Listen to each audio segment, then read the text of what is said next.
Um, have you ever found yourself watching a movie from childhood and realized how differently you perceive it as an adult? Rewatching Harry Potter and the Sorcerer's Stone unveils an unexpected layer of darkness. What if I told you that the seemingly innocent quest for the Philosopher's Stone was actually a cleverly laid trap, designed by Dumbledore himself? And as you dive deeper into the story, um, the narrative shifts. Uh, Dumbledore covertly used the stone as bait, intending to lure out Voldemort from his hiding place.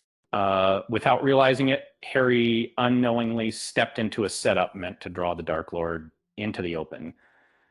While the world believed that Year One was about protecting the stone, it was in reality part of Dumbledore's grand plan. Uh, Looking back, it seems clear that Dumbledore was playing a dangerous game. He suspected Voldemort hadn't truly vanished, um, while others thought the threat was gone.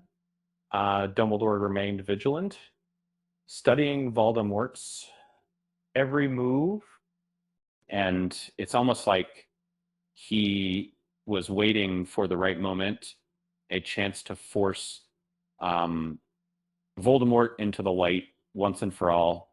And so, what did Dumbledore do? He placed the Philosopher's Stone at Hogwarts, surrounded it with magical barriers, and disguised it as a security measure. But these barriers weren't just to keep Voldemort out. They dangled the stone as a tantalizing challenge that he couldn't resist. Imagine a cat eyeing a laser pointer, an irresistible lure. The obstacles guarding the stone included a sleeping dog serenaded by music, a plant thriving in darkness, and a puzzle that only a Ravenclaw could solve. Uh, Dumbledore wasn't looking to stop an opponent. Rather, he set an enticing trap, hoping to provoke Voldemort into revealing himself. And in a twist of fate, it wasn't Dumbledore who triggered the alarm, but young Harry himself. And so he, along with Ron and Hermione, unearthed the hidden threats, turning the trap on its head. And facing Voldemort through Quirrell was an encounter straight out of a fantasy nightmare, and that Dumbledore's master plan had backfired, except now Voldemort was even more elusive. Uh, Despite the chaos, Harry survived.